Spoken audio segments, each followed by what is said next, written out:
क्या आप सिविल जज, सेशन जज, एडिशनल डिस्ट्रिक्ट जज बनना चाहते हैं? तो dkdubey.com ऐप जरूर डाउनलोड करें प्ले स्टोर से। हमारी ऐप के स्टोर सेक्शन में आपको मिलेंगे हिंदी, इंग्लिश, मिक्स लैंग्वेज के courses for all judiciary exams. In courses की बाकी डिटेल्स एंड ऑफर्स डिटेल में जानने के लिए अभी डाउनलोड करें हमारा ऐप, जिसका लिंक आपको डिस्क्रिप्शन में दिया गया है। Don't wait, download now. इस कार्यक्रम को आगे बढ़ाते हुए मैं एक परिचय करा रहा हूँ जो जिनका मार्गदर्शन हमें आज प्राप्त होने वाला है। आदरणीय श्री दिलीप जी दुबे, नमस्कार। आप मूलतः कानपुर प्रांत के फर्रुखाबाद से हैं। आप अधिवक्ता हैं। हम पूर्व में भी आपकी ओजस्वी और प्रेरणादायी वाणी को सुन चुके हैं।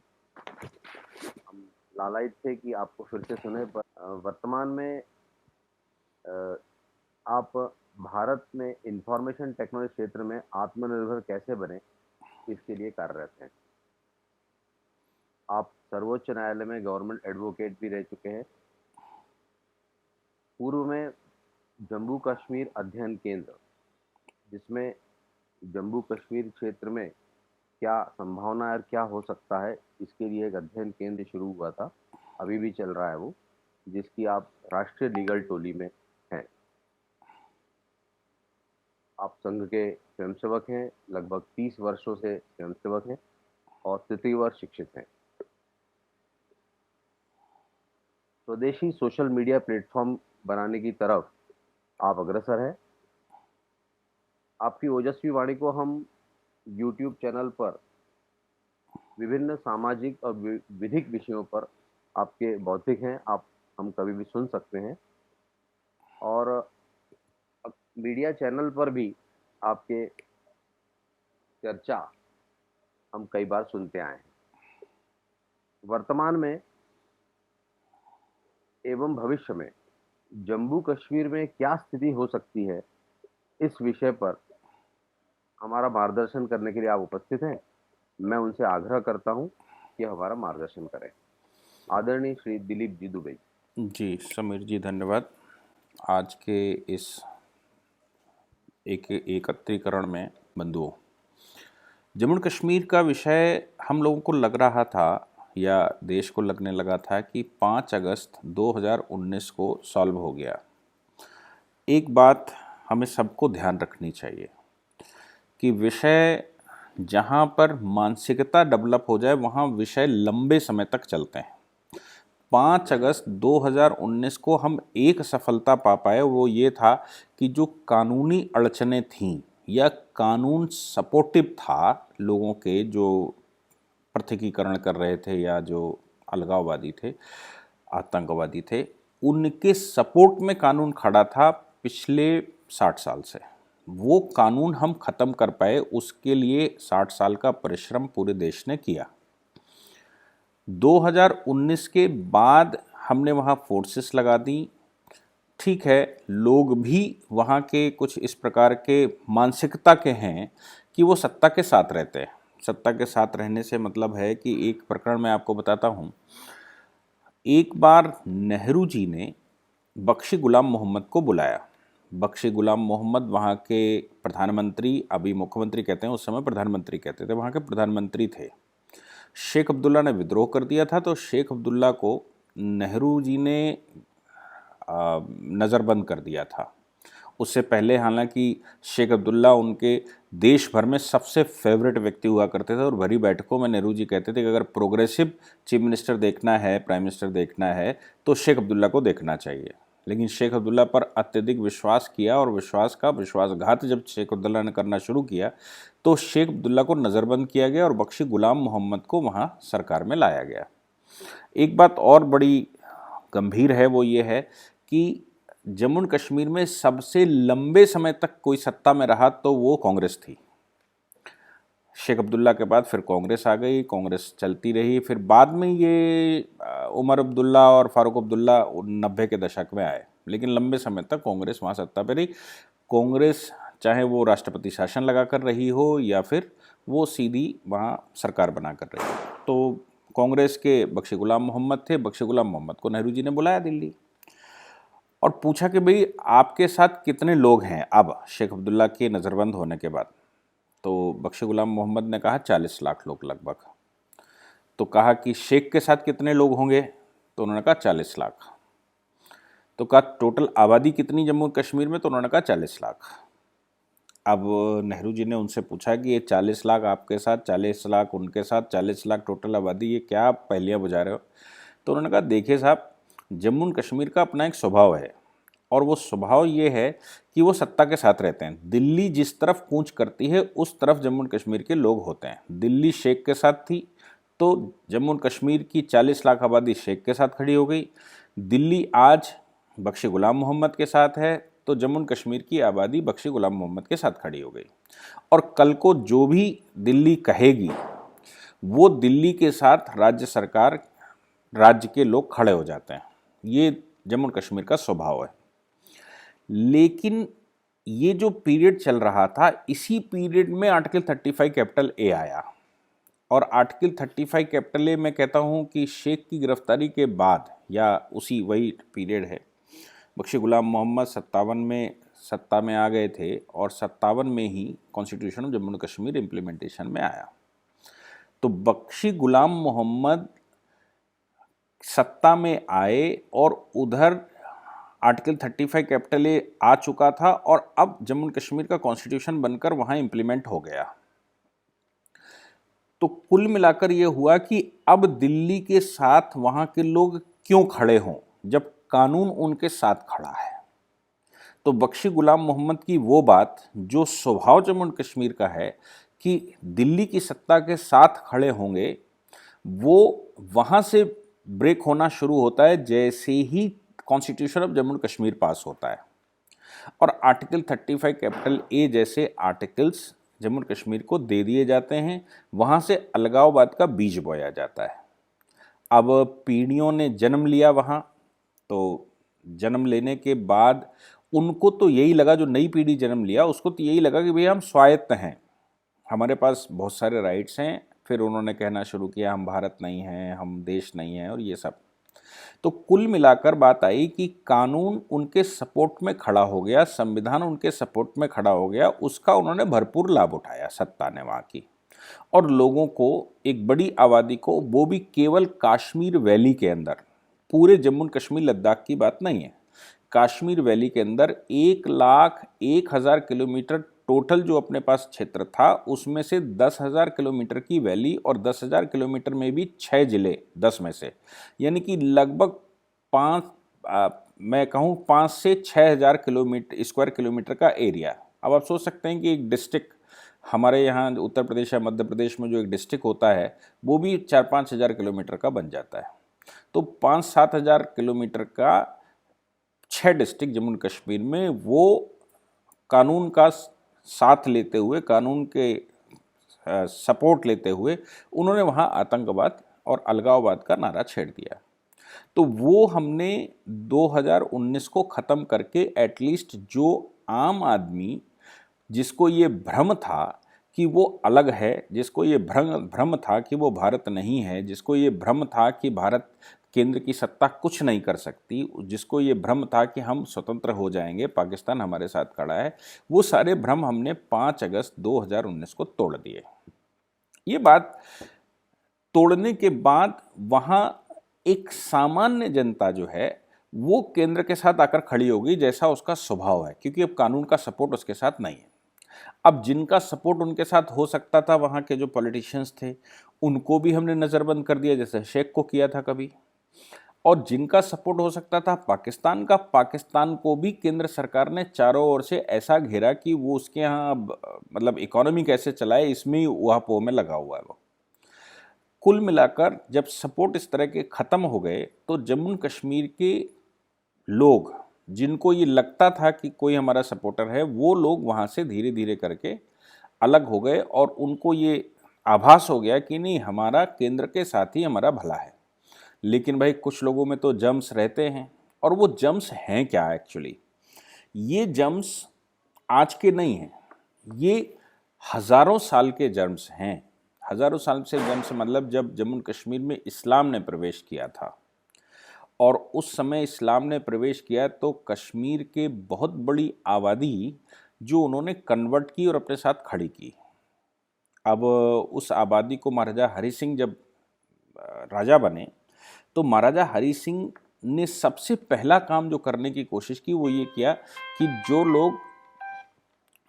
लोग अपना संप्रदाय परिवर्तन कर चुके हैं उन लोगों को अगर संप्रदाय से वापस ले आया जाए तो जम्मू कश्मीर में जो समस्याएं खड़ी हो रही हैं या हो सकती हैं वो समस्याएं सॉल्व हो जाएंगी, क्योंकि अंग्रेज ने खेलना शुरू कर दिया था। और बाद में शेख अब्दुल्ला भी जब अलीगढ़ से गया तो उसने बिल्कुल अलगाववाद छेड़ दिया था। तो वहाँ ये चलने लगा था कि हिंदू वर्सेस मुस्लिम। तो ये बात महाराजा हरि सिंह को समझ आ गई थी कि ये मुस्लिम समस्या हमारे यहाँ की सबसे बड़ी समस्या है और बेसिकली चूंकि ये हिंदू ही हैं इसलिए इनकी घर वापसी हमारे पास सलूशन है। महाराजा हरि सिंह ने उनसे बात की। बात करने के बाद वो वापस आने को तैयार हो गए। अब जब वो वापस आने को तैयार हो गए और उनका संस्कार होना बाकी था कि अब उनका संस्कार किया जाएगा, महाराजा हरि सिंह ने कुछ पंडित बुला लिए थे बाहर से, क्योंकि जम्मू कश्मीर के कश्मीरी पंडितों ने इनकार कर दिया कि हम इनको वापस नहीं ले सकते, हमारी सुप्रीमेसी ख़त्म हो जाएगी या ये विधर्मी हो गए, पधर्मी हो गए, बहुत सारी बातें करते हैं। महाराजा हरि सिंह ने बाहर से कुछ पंडित बुलाए और ये कहा कि हम इनका संस्कार करवा के इनको हिंदू बनाएंगे, और वो तैयार थे, पूरा का पूरा कुनबा तैयार था। कश्मीरी पंडित उस समय ऐसा कहते हैं कि वो झेलम में जाकर खड़े हो गए और उन्होंने कहा कि भाई हम आत्मदाह कर लेंगे, हम जलदाह कर लेंगे, और अगर इनको वापस ले लिया गया तो। अब ऐसी सिचुएशन में जब नदी में लोग जाकर बड़ी आबादी खड़ी हो गई और मरने को तैयार घूम रही थी कि हम मर जाएंगे, हमारा धर्म भ्रष्ट हो जाएगा, हमारा जो है वो मूल सनातन खत्म हो जाएगा, ऐसे विधर्मियों को ले लिया, वो ले लिया, ये ले लिया, सब दुनिया भर का। तो महाराजा हरि सिंह उस समय अपने पैर पीछे खींच ले गए और वो जो समस्या उनको दिख रही थी वो समस्या कश्मीर के रहने वालों ने सॉल्व नहीं होने दी। चल गया मामला। चलते चलते शेख अब्दुल्ला वहाँ पहुँच गए और शेख अब्दुल्ला ने उन्हीं लोगों के साथ संगठनात्मक रूप से अलगाववाद छेड़ दिया, राजा हटाओ। और चूँकि वो हमारे पूर्वज वहाँ सत्ता में थे और पूर्वजों ने वहाँ सत्ता संभाली थी और वहाँ सुल्तान हमारा था, मुग़ल बादशाह के टाइम पर ये ऐसा था वैसा था, जैसा आज भी चलता है वही एक हथियार जो हमेशा से चलता आया, वो हथियार शेख अब्दुल्ला ने वहाँ इस्तेमाल करना शुरू किया, अलगाववाद शुरू कर दिया था। शेख अब्दुल्ला को महाराजा हरि सिंह ने गिरफ्तार करवा लिया था देशद्रोह में और शेख अब्दुल्ला जेल में थे। तो फिर ये हुआ कि शेख अब्दुल्ला जब जेल में हो गए तो बड़ी मुस्लिम आबादी जो महाराजा के पक्ष में खड़ी हो जाती थी उसको ये लगने लगा कि शेख डिस्टर्बिंग एलिमेंट है, डिस्टर्ब करने आया है, इसलिए अब हमें इनके साथ खड़ा, राजा के साथ खड़ा होना चाहिए। ठीक है, लेकिन हमारे यहाँ के होने वाले प्रधानमंत्री अड़ गए कि शेख अब्दुल्ला को स्वतंत्र करो, ये उनका मुकदमा लड़ने गए थे और शेख अब्दुल्ला को स्वतंत्र करो, महाराजा ने स्वतंत्र करने से मना कर दिया। बाद में ये प्रधानमंत्री यहाँ बन गए। तो जिस समय महाराजा हरि सिंह ने एक्सेशन की बात की, उस एक्सेशन में पहली कंडीशन नेहरू जी ने रखी कि शेख अब्दुल्ला को आज़ाद करना है। तैयार नहीं थे महाराजा हरि सिंह, लेकिन देश के हक में उन्होंने ऐसा कर लिया। और फिर इन्होंने दूसरी शर्त रखी कि इसको प्रधानमंत्री अपना नियुक्त करो। तो प्रधानमंत्री नियुक्ति किया गया और जैसे ही वो प्रधानमंत्री बना और केंद्र की सत्ता उसके साथ आई, मैं इसलिए ये बता रहा हूँ क्योंकि बाद में भी बख्शी गुलाम मोहम्मद वाले मामले में भी नेहरू जी को यही सामने आया था और अभी फिर यहाँ से शेख जैसे ही स्वतंत्र हुआ और प्रधानमंत्री बना वैसे ही मुस्लिम उसके साथ जुड़ गया। और चूंकि नेहरू उनके साथ खड़े हुए थे इसलिए वो फिर से चालू हो गया सिस्टम। वो होते होते उसके बाद की मैंने स्टोरी आपको बताई और 2019 हो गया। 2019 के बाद फिर वही हुआ कि मोदी जी के साथ वहाँ की आबादी खड़ी दिखाई दी। यहाँ तक कि 2014 के चुनाव में भी 85% वोटिंग हुई है वैली के अंदर। आप सोच सकते हैं कि पूरे भारत में 80-85% वोटिंग नहीं होती, लेकिन जम्मू कश्मीर में वोटिंग हुई। तो इसका मतलब ये हो गया कि लोगों को ये मोदी जी के आते ही लगने लगा था कि जम्मू कश्मीर की समस्या अगर कोई सॉल्व कर सकता है केंद्र में तो मोदी जी कर सकते हैं। और उन्होंने उसको किया भी।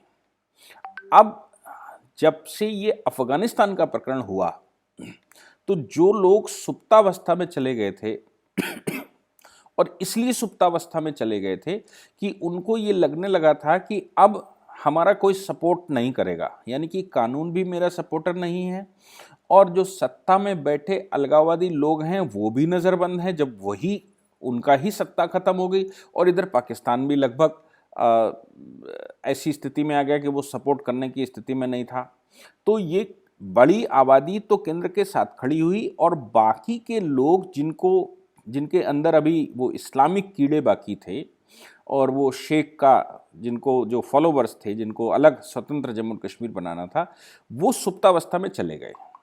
धीरे धीरे हमारा विचार ये था कि ऐसी सिचुएशन चलती रहेगी तो ये अगर नहीं सुप्तावस्था में, ये अगर एक्टिव नहीं होंगे तो एटलीस्ट इनकी अगली पीढ़ी जो है वो धीरे धीरे करके ठीक होना शुरू कर जाएगा, क्योंकि ये 70 साल में 3 पीढ़ियों ने बिगाड़ा है। तो इसको मतलब मानसिकता चेंज करने में अपने को इतना समय लगेगा। दुर्भाग्य से अफगानिस्तान हो गया और अफगानिस्तान में पाकिस्तान ने खुले रूप से अफगानिस्तान में आतंकियों का साथ दिया और पाकिस्तान की एक शर्त थी, वो शर्त 2021 में नहीं आई। हम लोगों को अगर लगे कि या किसी को भी ये लगता है कि 2021 में पाकिस्तान ने तालिबान के साथ समझौता ये किया कि हम तुमको अफ़गानिस्तान में सपोर्ट करेंगे, तुम हमको जम्मू कश्मीर में सपोर्ट करना, ये तब नहीं आया। मैं इसके लिए आपको एक प्रकरण बताता हूँ। माउंटबेटन जिस समय यहाँ बैठा था बीइंग ए गवर्नर जनरल और बीइंग वॉइसरॉय, उसके बाद 2 पद थे, वो चिट्ठी लिखता था 15 दिन पर। एक चिट्ठी लिखता था अपने राजा को और एक चिट्ठी लिखता था प्राइम मिनिस्टर को, क्योंकि वो बीइंग ए गवर्नर जनरल तो प्राइम मिनिस्टर का आदमी था और बीइंग ए वॉइसरॉय वो राजा का आदमी था। तो गवर्नर जनरल वो था ब्रिटिश इंडिया के पार्ट में। बाकी जो प्रिंसली स्टेट्स हैं इसमें बीइंग वॉइसरॉय काम करता था वो। तो वो चिट्ठी लिखता था, उस चिट्ठी में जब इसकी जिन्ना की बात आई तो जिन्ना उससे मिलने गए और ऐसे बहुत सारे डॉक्यूमेंट भी कहते हैं। जिन्ना उससे मिलने गए और जिन्ना ने कहा कि भाई आपने सत्ता किससे ली थी? तथाकथित रूप से तो मुगलों से सत्ता ली थी, क्योंकि आपने बहादुर जफ़र मारा था, बहादुर जफ़र को हराया था, वही सुल्तान था, भारत का बादशाह था। आपने सत्ता उससे वापस ली थी, अब आप वापस जा रहे हैं तो सत्ता हमको वापस दो जो इस समय लीडरशिप में है। यानी कि ये इस्लामिक कंट्री बन चुका था, इस्लामिक कंट्री था जब आप आए थे और अब आप जा रहे हैं तो इसको इस्लामिक कंट्री छोड़कर जाइए, सत्ता हमको देकर जाइए जिससे आपने ली थी। अब माउंटबेटन का तो उस समय ये संभव ही नहीं था, क्योंकि देश में नई लीडरशिप डेवलप हो चुकी थी और देश स्वतंत्रता पा रहा था और इधर कांग्रेस अपने फुल फ्लैश उसमें थी। कांग्रेस से मतलब मेरा, कांग्रेस एक पॉलिटिकल पार्टी नहीं है। कांग्रेस में उस समय की कांग्रेस की बात कर रहा हूँ जो एक आंदोलन था, अपने आप में आंदोलन था, सभी लोग उसमें इन्वॉल्व थे। यहाँ तक कि पूज्य डॉक्टर हेडगेवार भी कांग्रेस के ही सदस्य थे। तो कांग्रेस उस समय एक मूवमेंट था, देश की आवाज़ था। 47 के बाद वो एक पॉलिटिकल पार्टी बना, 50 के बाद, और पॉलिटिकल पार्टी के रूप में उसकी क्या दुर्दशा हुई इससे हम सब लोग वाकिफ़ हैं। तो ये हुआ कि कांग्रेस चूँकि मूवमेंट कर रही है, कांग्रेस इस समय मूल रूप से स्वतंत्रता आंदोलन में अग्रणी भूमिका में है, इसलिए कांग्रेस तय करेगी कि किसको जानी है सत्ता।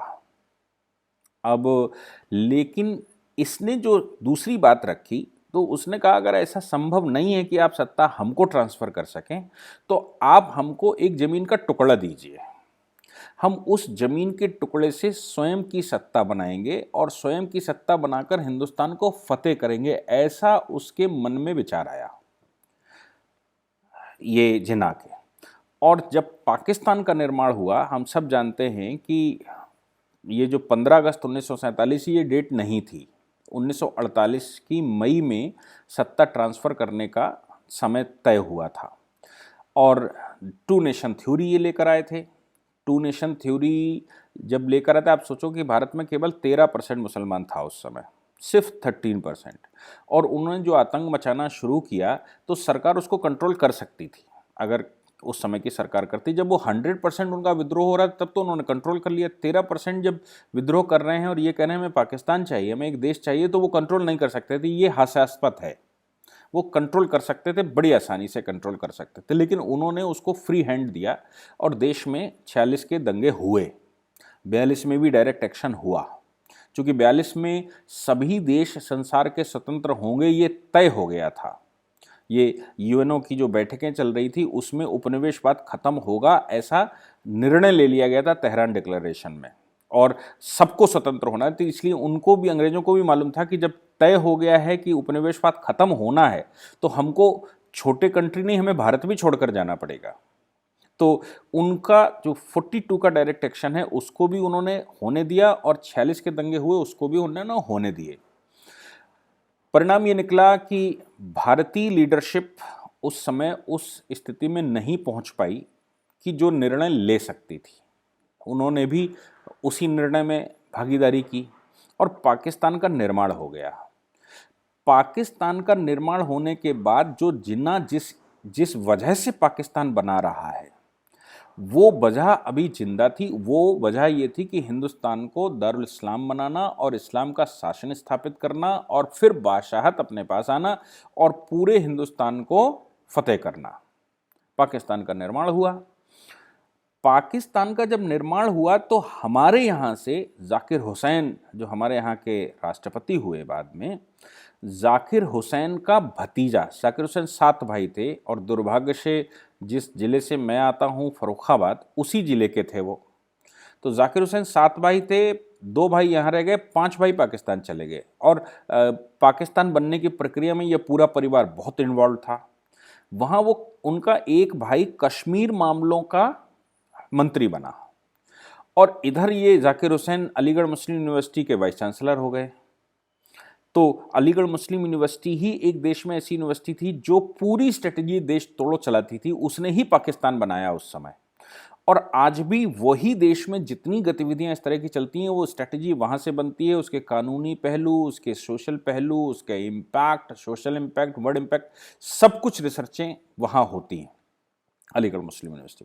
तो ये बन गए अलीगढ़ मुस्लिम यूनिवर्सिटी के वाइस चांसलर। यहाँ से स्ट्रेटजियाँ बनने लगीं, देश की स्थिति पता लगने लगी और दुर्भाग्य से भारत का पहला शिक्षा मंत्री भी मौलाना आज़ाद बन गया और वो भी अलीगढ़ मुस्लिम यूनिवर्सिटी की तरफ इंक्लाइंड था। मतलब ये ग्रुप यहाँ पर था।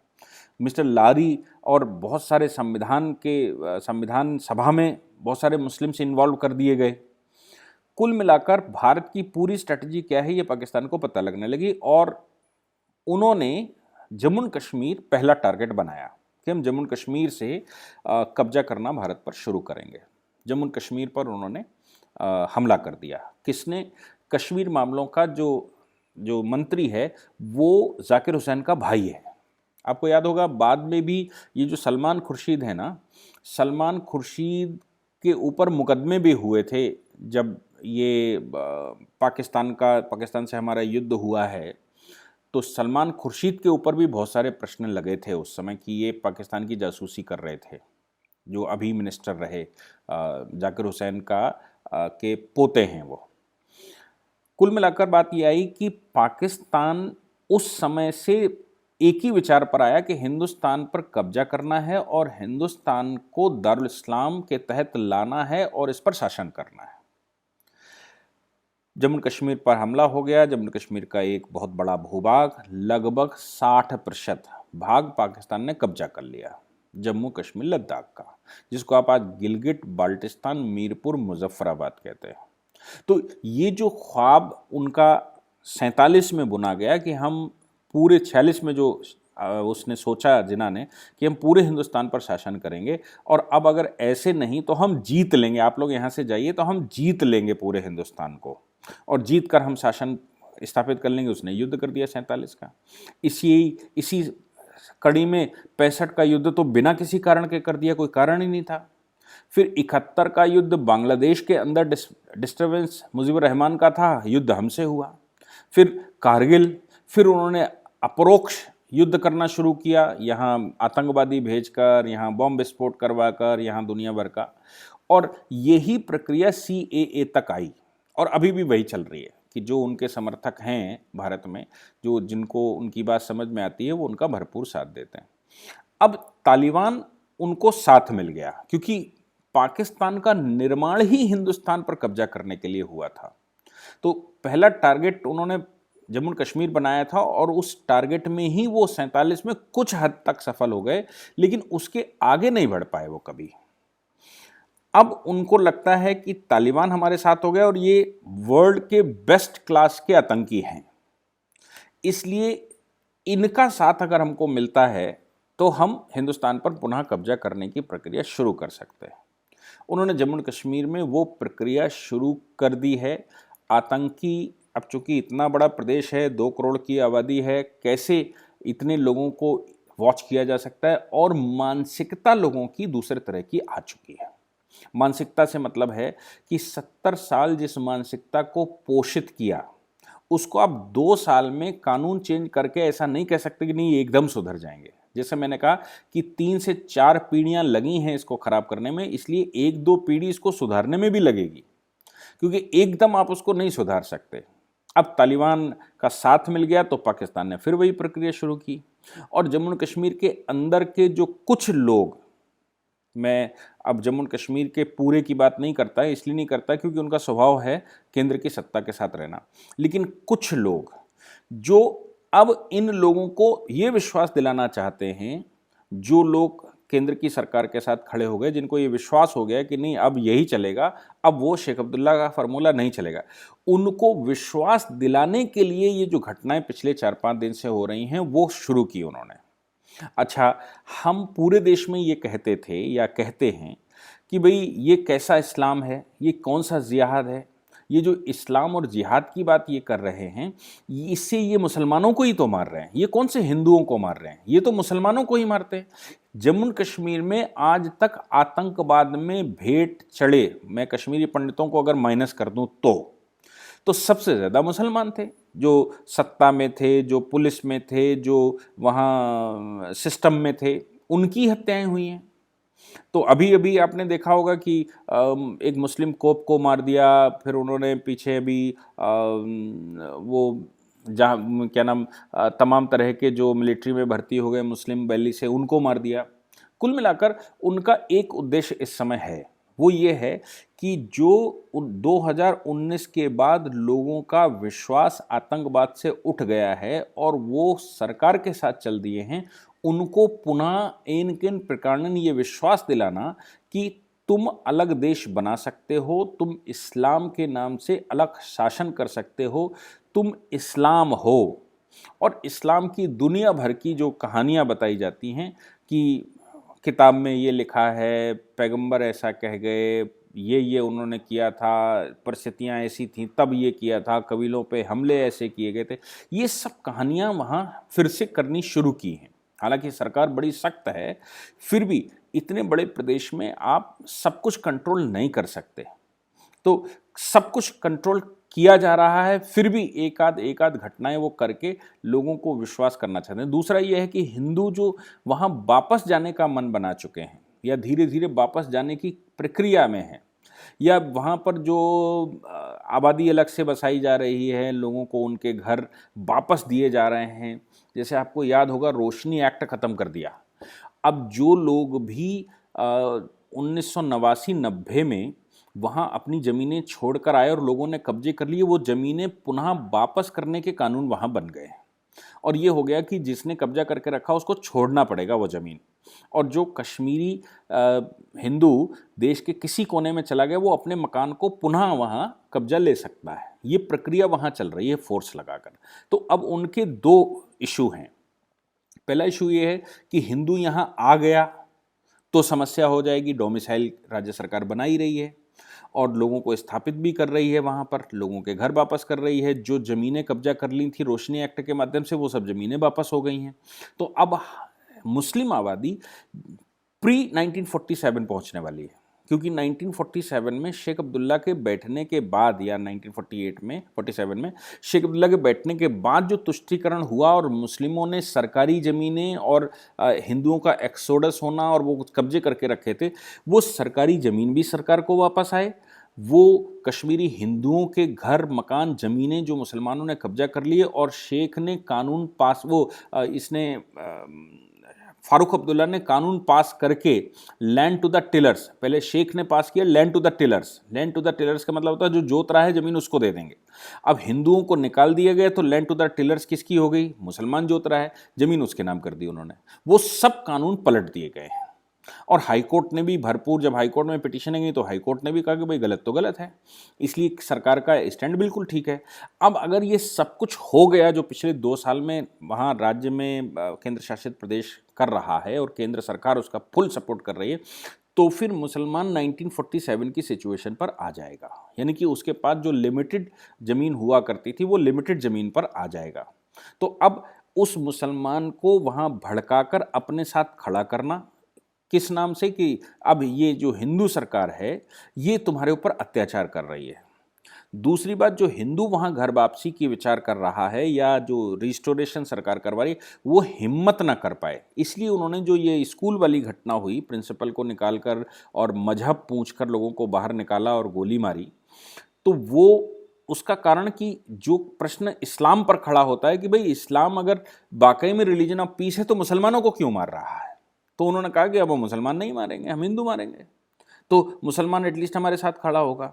दूसरा, हिंदू कोई वहाँ आने का विचार नहीं करेगा अगर ऐसी दहशत रहेगी। तीसरा, वहाँ पर यह है कि सरकार भी जब इस तरह की सिचुएशन हो जाएगी तो सरकार आतंकवाद कंट्रोल करने पर अपना टाइम वेस्ट करेगी या फिर सरकार restoration of rights of Hindus पर अपना टाइम वेस्ट करेगी। तो सरकार तो पहले आतंकवाद में उलझ जाएगी और एक विचार पूरे देश में नहीं, पाकिस्तान में भी बिल्कुल सुदृढ़ हो गया है। उनका कहना है मोदी फॉरएवर जीवित थोड़ी ना रहेगा।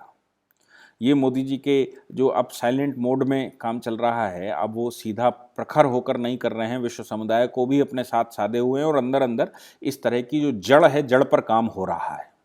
तो उनका विचार ये है, उन्होंने कहना शुरू किया कि मोदी फॉरएवर नहीं है, मोदी की कभी तो मृत्यु होगी, कभी तो बुढ़ा होगा, और जब बुढ़ा होगा तब तक के लिए शांति रखो और उसके बाद हम इस पर एक्शन लेंगे, और अभी इनको उलझाए रखो, ये पूरा जो है समाज जागृत ना हो पाए।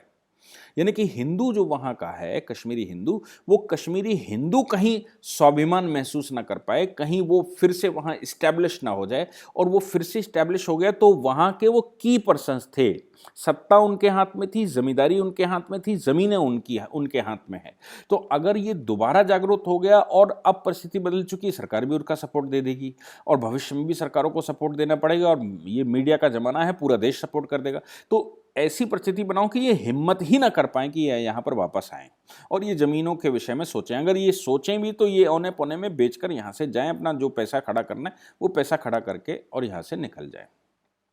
तो ये जो प्रॉब्लम इस समय है, ये प्रॉब्लम एक्चुअली जम्मू कश्मीर की नहीं है, ये प्रॉब्लम वो है जो हरी सिंह के टाइम पर कश्मीरी हिंदुओं ने ये प्रण किया था कि हम जल समाधि ले लेंगे अगर आपने मुसलमानों को वापस ले लिया तो अब ये जो जम्मू कश्मीर की खासतौर से समस्या है, ये इस्लामिक मानसिकता की समस्या खड़ी बना रहे हैं वो। और इस्लामिक मानसिकता ऐसी है कि कुछ समय के लिए तो सेटिस्फाई ये हो जाएंगे, लेकिन जैसे ही आप इस्लाम की दुहाई देने शुरू करते हैं, जैसे ही इनको आतंकवादी संगठन मिलना शुरू होते हैं, जैसे ही इनको वहाँ मस्जिदों से और खानगाहों से ये आवाज़ लगनी शुरू होती है, मोटिवेशन शुरू होता है, या मैं कहूँ हिप्नोटाइजेशन शुरू होता है, वैसे ही ये वहाँ खड़े होना शुरू हो जाते हैं। अब आबादी ये अगर ऐसी ना होती तो कन्वर्ट ना होते, दाढ़ने वाली भिड़ने वाली होती तो ये कन्वर्ट क्यों होते? ये कन्वर्ट हुए का मतलब है ये अड़ने भिड़ने वाले लोग नहीं हैं, ये तो सत्ता जैसा करेगी, तलवार की दम पर करे या कानून की दम पर करे या तोप की दम पर करे, जैसा सत्ता करेगी वैसे ये फोल्ड होंगे और उस तरफ चले जाएंगे। तो मेरा विचार इसमें जो हरी सिंह के समय पर हुआ वो इसका फाइनल सलूशन है। मतलब हरी सिंह के समय पर जो होना था, महाराजा जो करना चाहते थे, वो इसका फाइनल सलूशन है। अदरवाइज ये समस्या केवल वहाँ की नहीं, पूरे विश्व की समस्या है। पूरे विश्व की, मतलब वो इस्लाम के नाम से जो शुरू होता है, और इस्लाम के नाम, मैं जब इस्लाम पर बहुत अंदर घुसता हूँ तो मुझे एक चीज़ बिल्कुल स्पष्ट दिखती है कि ये कुछ नहीं है, ये एक भू राजनीतिक आंदोलन है।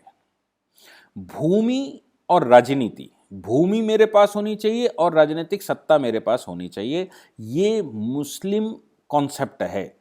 अब इस कॉन्सेप्ट को फुलफिल करने के लिए मौलाना किस हिसाब से समझाएं, मौलवी किस हिसाब से समझाएं, वो किताब का, आसमानी किताब का हवाला दें, वो किसी पैगंबर का हवाला दें। अगर जिस पैगंबर को वो फाइनली मानते हैं उसका कोई विचार ना मिले तो पुराने पैगंबरों से उठा लें, बाकी पुराने पैगंबरों के लोगों की हत्या कर देंगे। यानी कि पुराने पैगंबर ईसा अलैहिस्सलाम की बात करूं या मूसा अलैहिस्सलाम की बात करूं या मैं इब्राहिम की बात करूं, तो जो उनके फॉलोवर्स हैं वैसे उनकी हत्या करेंगे, यहूदियों की और क्रिश्चनों की।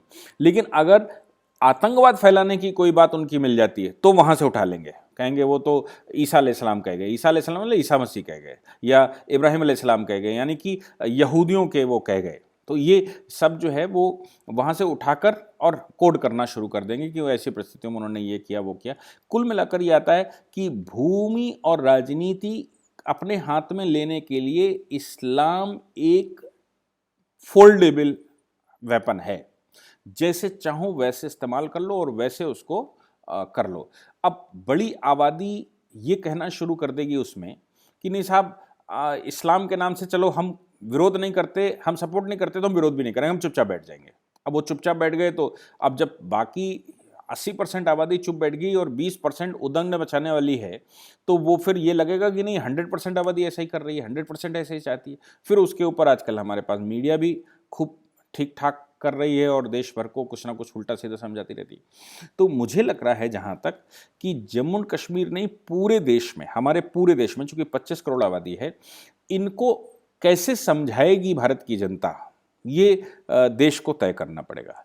लेकिन उनको अपने ओरिजिनल संप्रदाय में वापस लाने के अलावा कोई दूसरा सल्यूशन नहीं। आप 25 करोड़ मार सकते नहीं हैं, 25 करोड़ का कोई सल्यूशन नहीं निकल सकता।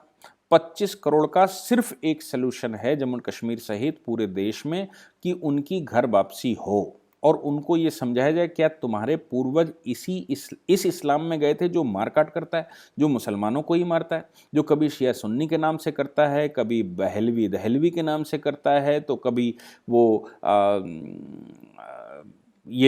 कहता है कि हनफी और मलकी के नाम से करता है, कभी शफी हनवली के नाम से करता है, कभी इमामों के नाम से करता है। 72 फिरके बड़े बड़े हैं जो एक दूसरे के साथ रोटी बेटी का संबंध नहीं रखना चाहते, हत्याएं कर देते हैं एक दूसरे की। तो क्या ऐसा इस्लाम तुम्हारे पूर्वजों ने इसलिए स्वीकार किया था? अगर स्वीकार धोखे से कर लिया था या मारकाट करके करवाया गया था, तलवार की दम पर करवाया गया था, तो क्या ऐसा हिंदुस्तान का स्वभाव है? पूजनी सरसंघ चालक जी बार बार डीएनए की बात करते हैं, जो हमारे देश में कम जानकार लोग हैं वो उसको क्रिटिसाइज करते हैं। क्यों वो क्रिटिसाइज करते हैं? अब क्रिटिसाइज कर लीजिए, ठीक है, लेकिन आप 25 करोड़ का करेंगे क्या?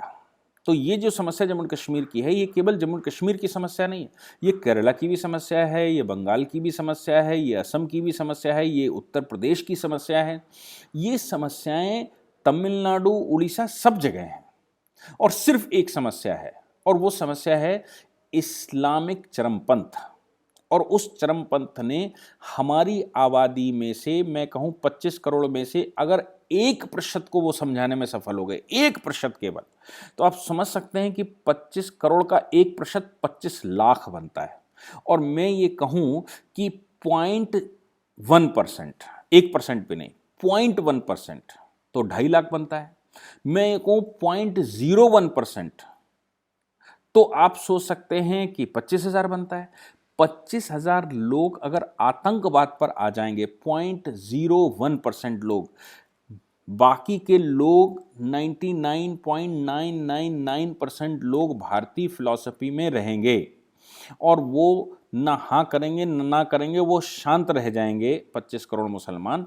लेकिन सिर्फ 25,000 हथियार उठाकर अगर रोड पर आ गए तो आप सोच सकते हैं कि वो कितना बड़ा देश का नुकसान कर सकते हैं। इसलिए जो मुस्लिम ये कहते हैं नहीं साहब वो ये जो आतंकवाद है हम उसका विरोध कर रहे हैं, ये ठीक नहीं है, और ये उनको भी ये कन्विंस करना पड़ेगा कि तुम्हारी पीढ़ी में से केवल एक बच्चा अगर उस फिलॉसफी पर चला गया, सिर्फ एक बच्चा इस्लाम के नाम से, तो आप समझ सकते हैं तुम्हारे पूरे घर को फूंक सकता है, आपकी पीढ़ियां खत्म कर सकता है।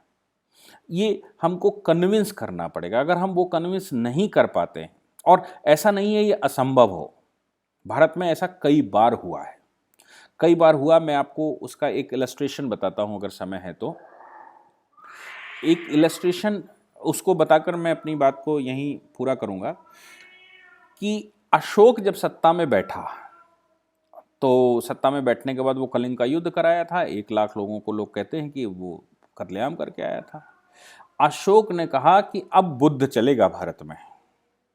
तो चूंकि अशोक इतना क्रूर शासक की तरह निकल कर आया था कि 1 लाख लोगों की उसने हत्याएं की थी कलिंग के वार में, लोग दहशत में थे। अब वो बुद्ध के नाम से सुधर तो गया था, ऐसा कहते हैं कि वो सुधर गया था, अब वो अहिंसक हो गया था। लेकिन वो हिंसा नहीं करेगा इसकी क्या गारंटी है?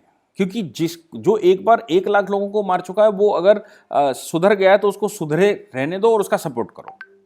भारत की आबादी, बड़ी आबादी उसका सपोर्ट करते हुए बौद्ध हो गई और बौद्ध भारत में अशोक की जो पीढ़ियां चली उनमें 8 पीढ़ियों तक ये चला। बृहद्रथ जब बैठा तो बृहद्रथ के बैठने पर, मतलब आखिरी शासक जो बैठा मौर्य वंश का, आखिरी शासक सिर्फ बुद्ध पर चलता था, ना हथियार ना तलवार ना, वो प्योर अहिंसावादी हो गया था। अशोक अहिंसावादी तो हुआ लेकिन उसने शस्त्र नहीं छोड़ा। शस्त्र धर्म की रक्षा करने के लिए शस्त्र का इस्तेमाल करेगा ऐसा अशोक ने प्रण लिया था। लेकिन उनके बाद के वंशजों ने शस्त्र छोड़ दिए और शस्त्र छोड़कर वो प्योर बौद्ध पर आ गए। अब जब पाटलिपुत्र तक ही सिमट गया और देश के शासकों ने अपने आप को स्वतंत्र घोषित कर दिया और मौर्य उसको देश को क्षुण्ण रख नहीं पाए, तो फिर पुष्यमित्र शुंग आया, उसने बृहद्रथ की हत्या कर दी और पुष्यमित्र शुंग ने फिर कहा कि नहीं, पुराना वाला चलेगा और फिर देश पूरा वापस आ गया धीरे से।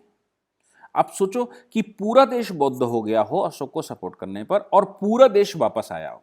फिर बाद में जब गुप्त बैठे तो उन्होंने कहा वैष्णव हो जाओ, तो पूरा देश वैष्णव हो गया और उसी समय पुराण लिखे गए सब, और ये भागवत पुराण और ये सब उसी समय पर आए, गुप्तों के टाइम पर।